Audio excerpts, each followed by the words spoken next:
Hello, everybody, and welcome back. We're talking about the Supreme Court of the United States. How do you get appointed to the Supreme Court? How do you get appointed to any court? Well, let's take a look at the criteria and process used to select federal court judges and justices. First of all, let's look at the demographics. The demographics, of course, indicate that traditionally there has not been a lot of diversity on the courts. So who gets appointed? Well, people in the industry, if you will. Former lawyers or judges from inferior courts, that is, judges on lower courts get appointed to higher courts. A lot of times partisanship is a factor in determining who gets an appointment. If you're a fairly liberal justice, you might get appointed by a Democrat.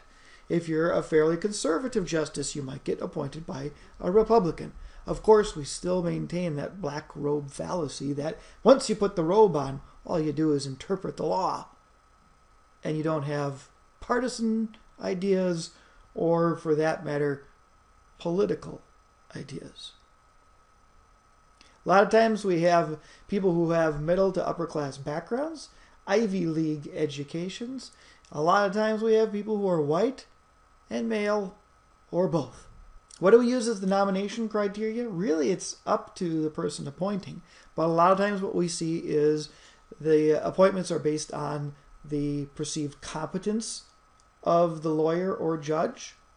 Again, the ideology or policy preferences of that individual.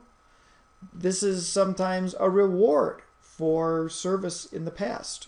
Sometimes judges or even justices are considered, that is, their name is floated out there, or they're appointed because of a pursuit of political support. So maybe for example, you're being taken to task for not having an administration in the White House that has enough gender diversity.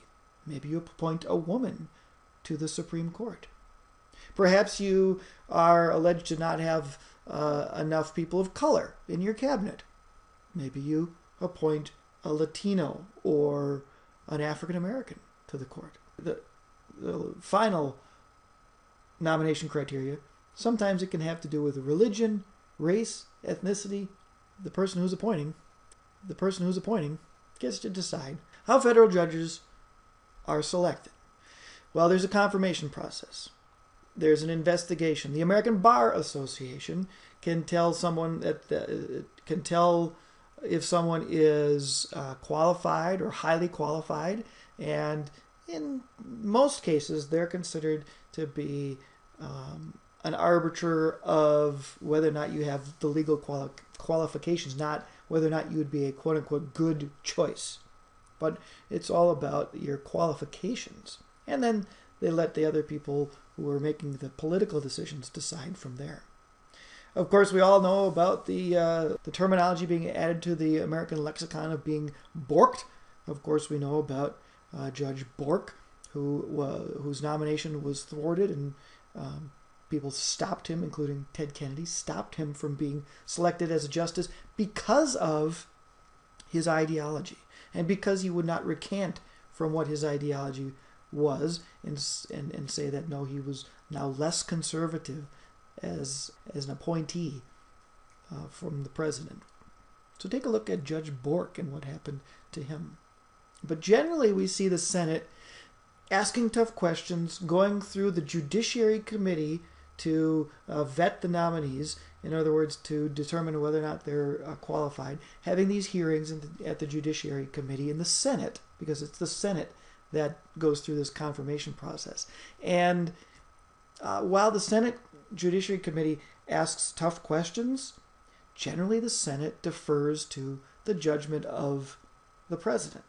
And this is largely because of the fact that the Senate has advice and consent abilities, but it's the president who gets to appoint. And so while they ask tough questions, until recently, the Senate, you would usually see confirming the nominees of the president. Now, that's at the Supreme Court. At the lower levels, what we see more and more often is that using senatorial courtesy That is the ability or the power of one senator to stop someone's nomination, especially from their home state. One single senator, in some cases anonymously, can hold up an appointment. So again, how do we select these judges? Well, party background has a strong effect on who gets chosen and who gets. Now, as we mentioned about Judge Bork, seen here, presidents seek judicial appointees who share their political ideologies. However, when those ideologies conflict with the people who are running the Senate, then that can be a problem. And it also raises the question about ideological tests. Remember litmus tests? Well, if that judge who is appointed to be a justice can only be appointed if he passes the litmus test from the president, some people have a problem with that. Because again, the idea of a judge or a justice is to interpret the law. And if they go onto the bench with a preconceived notion of how they're going to rule on things, some people say that that's a problem within the process. So maybe there's some reforms needed on how we select judges and how we select justices.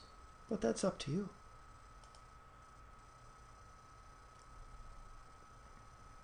Here's a Trivial Pursuit question for you. Who opposed Robert Bork's appointment to the Supreme Court? The rich, white males, libertarians, conservatives, or liberals? Should be too easy. Here it comes. 3, 2, 1. Of course, it's liberals.